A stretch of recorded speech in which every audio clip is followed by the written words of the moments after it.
luar biasa di sini. Saya akan sebentar ya. Saya akan perkenalkan Mas Ian di sini. Oke, jadi nama lengkapnya adalah Sugianto. Jadi biasanya dipanggil Ian. Dan beliau berpengalaman bekerja di bidang purchasing dan juga ekspor import ya, Eksim. Beliau ini juga seorang karyawan yang fokus untuk proses percepatan di bidang proses import dan cost reduction ya. Wah, luar biasa. Jadi malam ini ya Mas Ian, saya biasa panggil Mas Ian, ini akan memberikan materi yang luar biasa yaitu proses dasar import. Mudah-mudahan ini akan menjadi sebuah insight bagi teman-teman dan waktu saya berikan kepada Mas Ian. Silakan Mas Ian. Oke, terima kasih Pak. Ya, terima kasih untuk kesempatannya, teman-teman semuanya. Selamat malam. Perkenalkan, nama saya Sugianto, seperti tadi yang sudah diinfokan Pak Andreas. Terima kasih untuk informasinya. Nah, ini langsung saja, biar tidak kemalaman. Tadi juga informasi, terima kasih banget Bro Kelvin ya.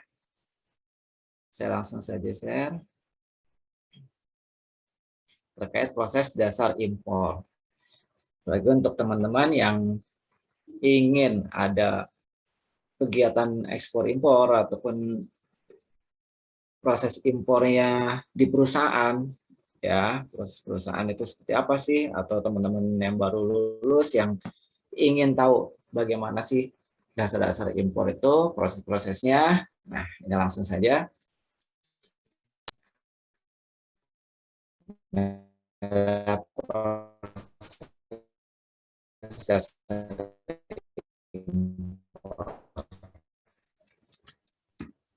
Kalau impor ini kan merupakan masuknya barang dari luar negeri gitu. Jadi semua barang, jasa, ya, sorry bukan jasa, barang ataupun hal lainnya, apapun barangnya, baik itu besi, baja, mesin, semuanya itu adalah impor. Nah, bagaimana dengan aplikasi? Sama, bisa juga diimpor juga. Itu prosesnya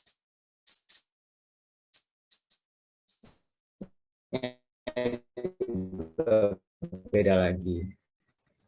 Oke. Nah, bagaimana caranya impor ini?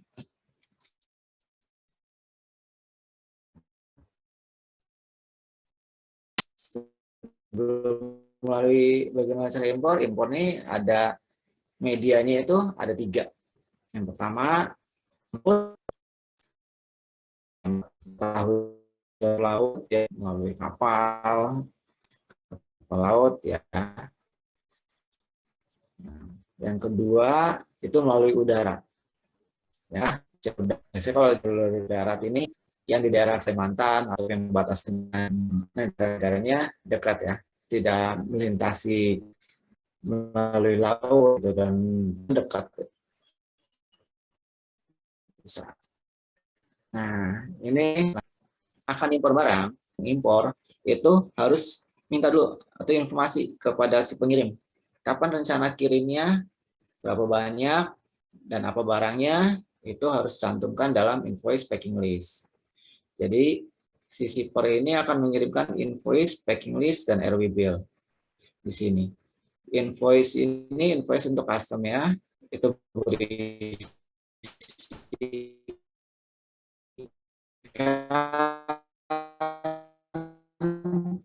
barangnya apa. Nah, kalau packing list ini terkait dengan packagingnya, dan di sini juga ada HS code yang tertulis. Nah, untuk HS code ini kita sebagai importer juga wajib informasikan HS code-nya. Jika memang tidak sesuai, kita informasikan, jangan dulu kirim.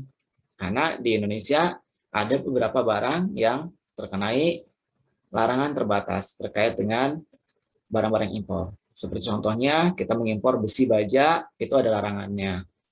Mengimpor mesin bekas, itu juga kena izinnya. Jadi ada, bukan dilarang, tapi larangan terbatas. Jadi dibatasi. Ya. Bukan dilarang impor, bukan, tetapi larangan terbatas ini dibatasi. Jadi invoice packing list ini akan dikirimkan oleh si shipper, si perusahaan pengirim. Nah, berikutnya Ini adalah RW bill atau BL. Jadi yang BL ini yang BL ini itu dikirimkan juga ketika invoice packing list sudah ada. Nah, ini akan dikirimkan nih. Kalau AWBL ini melalui jalur udara, kalau BL ini jalur laut, bill of landing. Ini RW bill. Jadi konten yang dalam ini RW bill ini adalah kurang lebihnya sama seperti dengan di packing list dan invoice, berisi code, berat barangnya, berat itu ada di dalam RW bill ini. Oke, ketika sudah dikirimkan, kita akan ngecek. Kita akan cek lagi. Sorry.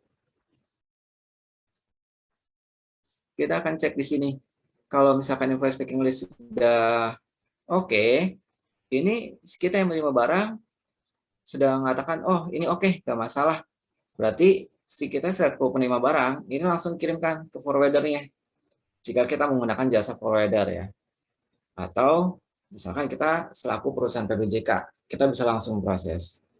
Tapi misalkan kita tidak memiliki orang yang perihal BPJK, ya karena BPJK ini kan ada sertifikasinya sendiri, jadi kita gunakan forwarder. Nanti mereka akan nge-range, mereka akan membuatkan via forwarder ya, membuatkan draft PIB berdasarkan invoice packing list. Nah, ketika invoice packing list ini tidak sesuai, kita itu bisa langsung kembalikan ke pengirim. Kita bisa informasikan ke pengirim, ini invoice packing list-nya nggak sesuai nih, antara RW bill dengan invoice packing list nggak sesuai, tolong dikoreksi. Ini kita bisa langsung mintakan. Tapi kalau sekarang oke, langsung provider, pihak provider akan membuatkan draft PIB. Draft PIB ini berdasarkan invoice packing list. Ini buat draft PIB. PIB itu apa? PIB adalah pemberitahuan impor barang. Jadi barang-barang yang kita impor akan dibuatkan tuh PIB-nya.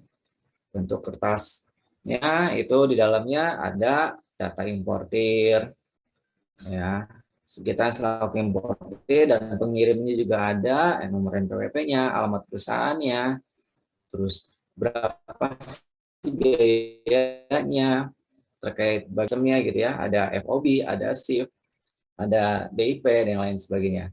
Itu tercantum di dalam draft PIB. Nah, di draft PIB ini kita bisa ngecek, dan kita juga wajib ngecek si konsignee atau kita importir, kita akan ngecek nih. Mereka akan ngirim ke kita untuk dicek. Oh, ketika sudah oke, ya ini kita langsung bisa infokan ke forwarder, draft PIB-nya sudah oke. Ketika sudah oke, nanti forwarder akan submit PIB ke bea cukai. Namun jika tidak, kita minta revisi ke forwarder. Forwarder minta revisi. Contoh, HS code yang sebelumnya, misalkan itu belakangnya 00. Jadi contoh 7270900.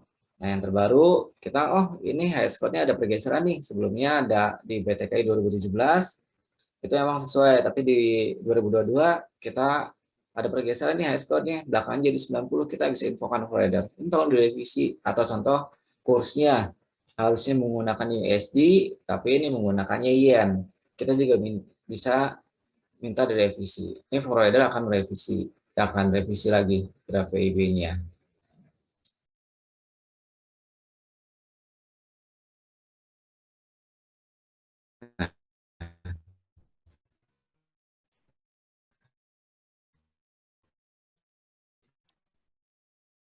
Ketika sudah direvisi, sudah selesai, dikirim ke BC. Nanti BC ini akan proses bea cukai, maksudnya BC ini ya. Bea cukai akan memproses, akan dicek nih. Ini sudah sesuaikah atau ada masalah lain. Jika sudah sesuai, nanti akan diproses.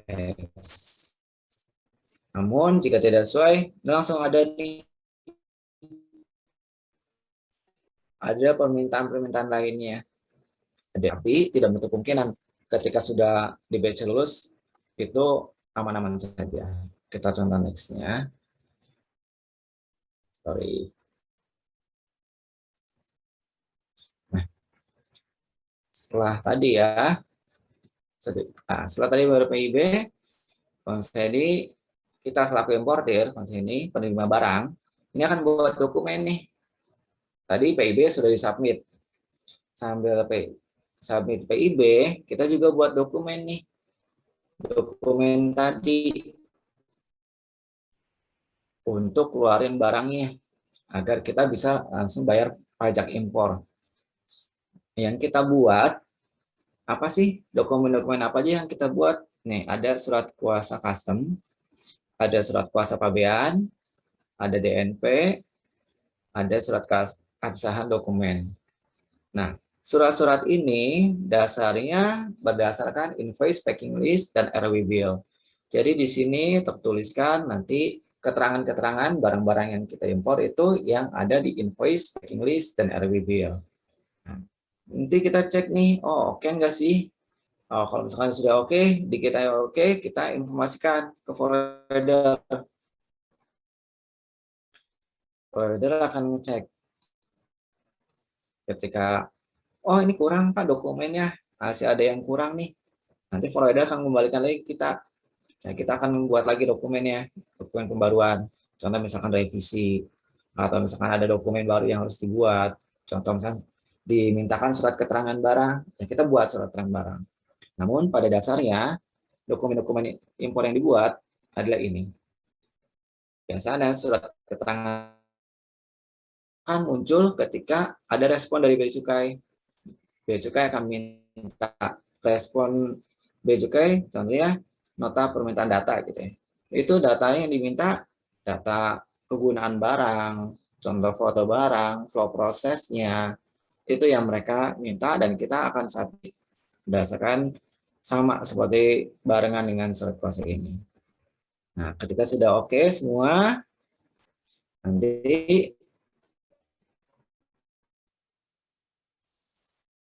pihak provider akan PIB-nya. Nanti akan diproses PIB. Ketika sudah oke, keluar respon billing nih. Ketika respon billingnya sudah keluar, kita bisa bayar kan pajaknya, pajak PIB-nya. Namun jika tidak keluar respon billingnya, masih ada dokumen lain, ini akan dikembalikan dokumennya ke forwarder. Forwarder akan kembalikan lagi ke kita.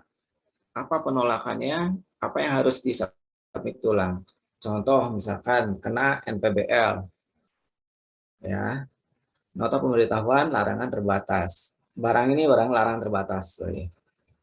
Maka barang kena larangan ini berarti kita harus punya izinnya, ada PI-nya, gitu ya.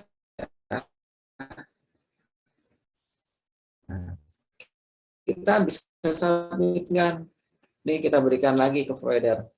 Ini PI-nya yang kita buat. Namun jika kita tidak PI-nya, itu yang akan jadi bermasalah. Untuk itu sebisa mungkin PI yang kita buat itu jangan sampai barangnya datang. Kalau misalkan dulu, barang dulu baru datang, namun PI-nya telat, siap-siap itu akan dikirim kembali.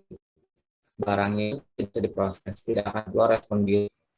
Jadi bisa jadi barangnya dikirim kembali untuk itu. Nah, minimal itu di HS-nya, dari HS-nya di aplikasi NSP. Oke.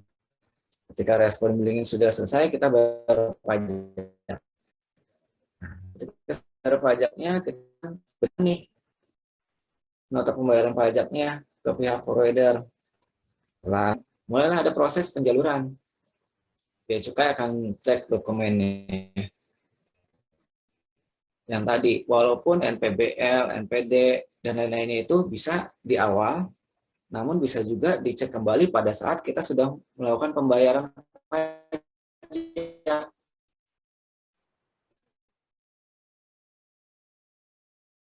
Walaupun kita sudah SPPB, atau bahkan barang ini sudah keluar, barang ini sudah kita terima, contoh mesin kita sudah pakai, karena mesin ini kita menggunakan, tapi karena tidak ada laporan vendor, ketika cek balik, ini harus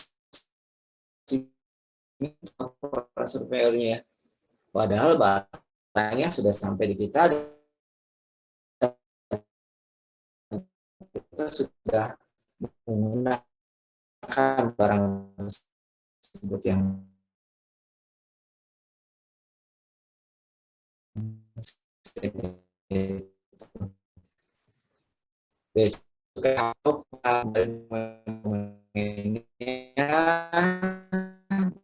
dan untuk di pengecekan ulang baru pakai dan juga data dokumennya memang 10 tahun ya, itu 10 tahun sehingga ya itu.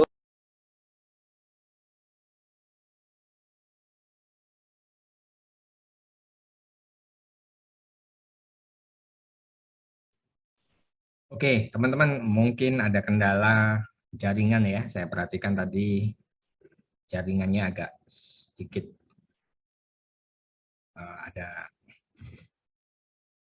ada informasi jaringannya memang jelek sekali, mungkin ya. Kita tunggu dulu, teman-teman, sabar. Tadi terpental juga, mungkin. Baik, nggak apa-apa. Ya, terima kasih Pak Nanang. Kita tunggu sebentar saja. Memang inilah musuh utama kalau kita membuat event ya. Kita membuat event, musuh utama kita adalah jaringan data.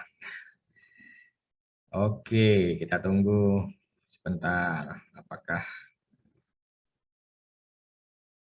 saya cek dulu. Ya, sambil nunggu teman-teman, sambil nunggu berikutnya ya, berikutnya sebenarnya jam 8.30 itu akan dibawakan oleh Pak Mulyono dengan topik yaitu tips mengelola THR ya. Ini akan jadi sangat luar biasa. Sambil menunggu Pak Mas Ian, mungkin lagi ganti jaringan ya. Saya akan sedikit Halo. Ya, oke, Mas Ian sudah masuk lagi nih. Ya, oke. Sebentar. Ya, sorry. Suaranya Mas. Itu Ya, Mas Ian. tiba-tiba laptopnya mati. Sorry. Suaranya oke, jaringannya oke. Oke. Boleh dilanjut ya. Kalau perlu videonya dimatikan aja, Mas Ian. Video dimatikan, hanya presentasi aja.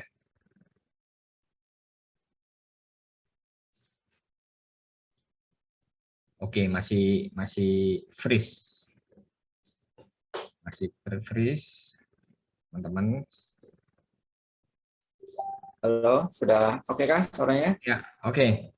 Mas Ya, Ian oke. mungkin videonya dimatikan aja. Coba Ya, presentasi. Ya. sorry ya. Iya, oke. Saya ulang Silakan. kembali, maaf. Pak, saya belum jadi host, Pak. Sorry. Oh ya, sorry. Oke, silakan.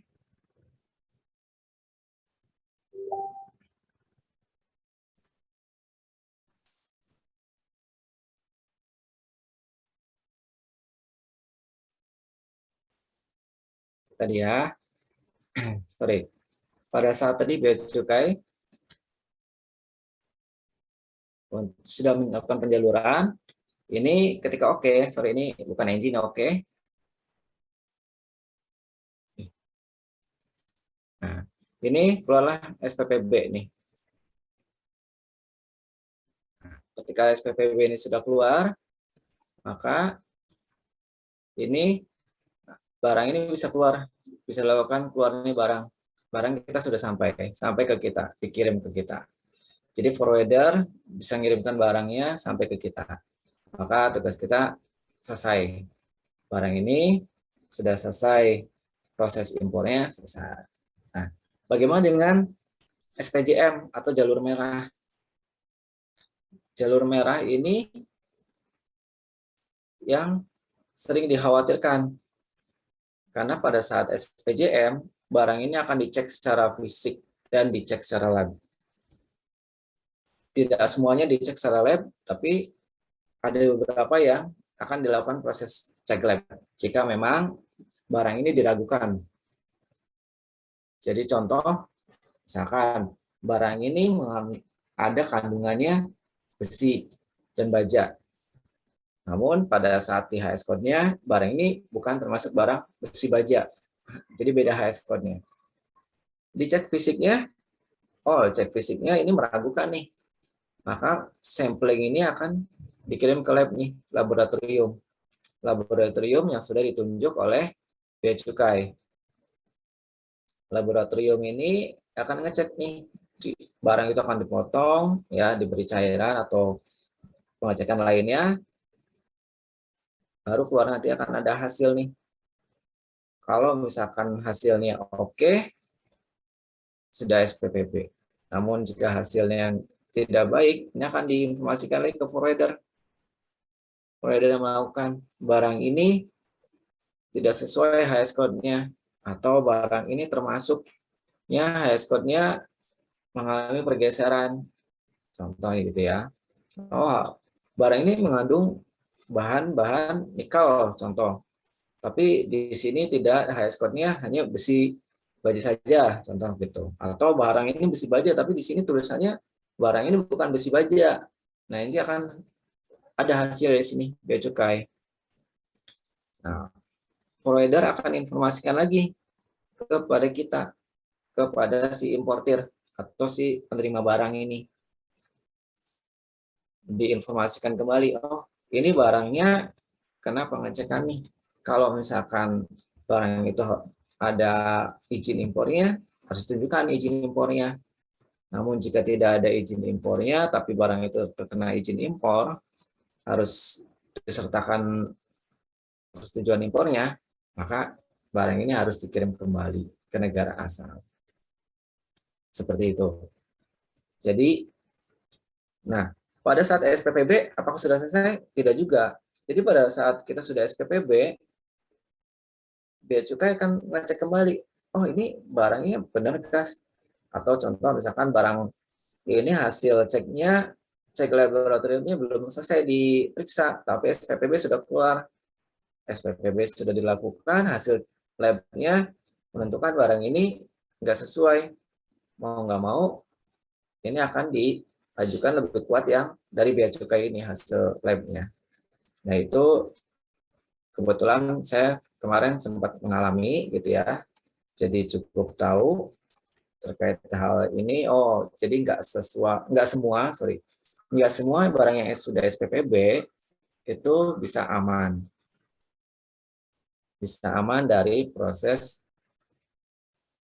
penjaluran dan sudah bisa kembali ke kita gitu ya barang ini. Jadi bisa banyak sekali, kalau bahasa orang ininya, saya kembali dulu. Ya, kalau dalam bahasa bidang impor itu, teman-teman menyebutkannya praktek di lapangan itu berbeda dengan teorinya. Jadi teori di lapangan itu sangat dinamis. Secara teorinya prosesnya sudah sesuai nih. Namun pada saat prakteknya berbeda. Apakah pengecekan labnya dulu, atau pada saat SPPB sudah dilakukan, sudah keluar, barang akan diproses keluar, tapi hasil cek labnya mengatakan lain, itu pun ada proses lain. Nah, kita juga bisa mengajukan keberatan terhadap Bea Cukai gitu ya, bahwa barang ini sudah di SPPB, barang ini sudah sesuai, tapi kenapa proses ini, kita bisa mengajukan keberatan. Namun hasilnya kembali lagi keputusan ada di bea cukai. Jadi bea cukai pun berhak untuk menerima ataupun menolak keberatan kita. Jadi seperti itu proses-prosesnya. Itu saja yang bisa di-sharekan seperti proses dasar impor ya.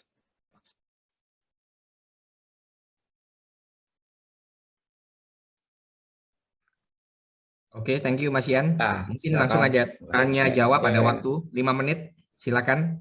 Ada yang mau bertanya, silakan raise hand. Pak Anang, oke, Ya. silakan. Ya, halo. Halo.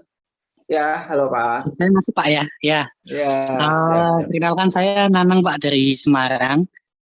Ya, Mungkin siapa? tadi ya terima kasih Pak Ian ya dipanggilnya Pak ya. Siap. Ya Mas Ian, terima kasih materinya. Jadi yang ingin saya tanyakan kebetulan kita kalau kita kebalikannya Pak, kita di ekspor ya.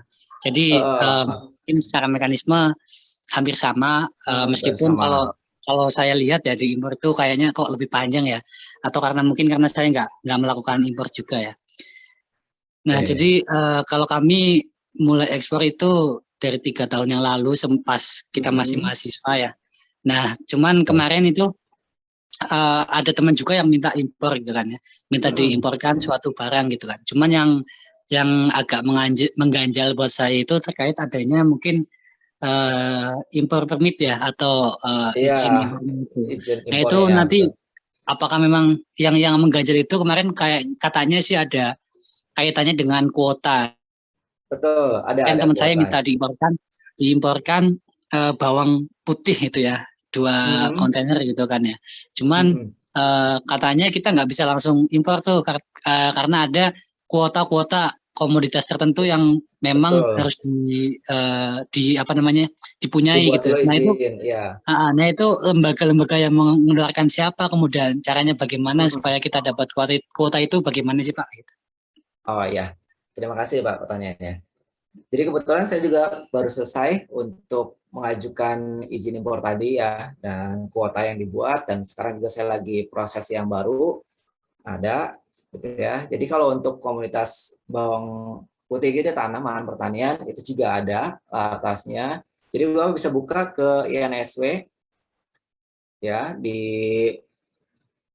Google bisa juga INSW. Nanti pada saat INSW Bapak masuk dulu ya, masuk ke situ. Kalau misalkan belum punya akun, buat akun dulu perusahaannya.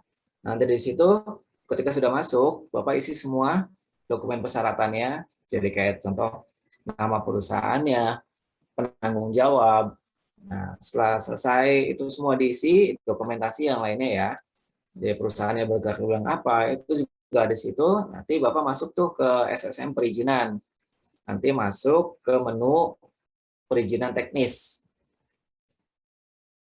Oke, untuk linknya nanti Bapak bisa japri aja ya Pak ya. Boleh. Nanti di INSW. Jadi di situ masuk, nanti setelah masuk ke prakteknya, perizinan teknis. Jadi minta izin dulu perizinan teknis, nanti perizinan teknis ini akan nge-link ke sistemnya perindustrian. Ya, betul, INSW. Betul. Jadi setelah itu nanti nge-link ke perindustrian, itu SINAS. Kita izin dapatin pertek dulu di situ. Ketika sudah dapat perteknya, baru kita masuk ke INSW lagi, SM perizinan, nanti masuk lagi bikin. Nah, itu di Permendag di situ. Nanti masukin semua barang-barang yang apa yang kita impor.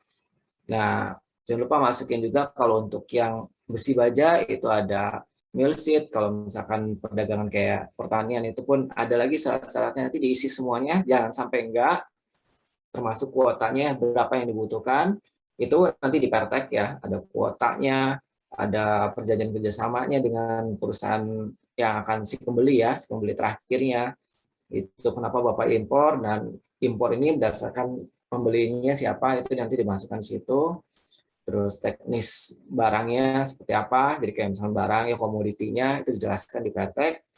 Setelah dapat Pertek itu dapat nomornya baru bisa masuk ke INSP-nya ke Permendag itu, ke SSM perizinan. Nanti kita dapat PI-nya, nanti diisi lagi dokumen-dokumen PI-nya. Nah, untuk lebih jelasnya karena prosesnya cukup panjang Pak ya, untuk izin impor Bapak bisa langsung aja jabri ke saya, nanti saya bantu insya Allah.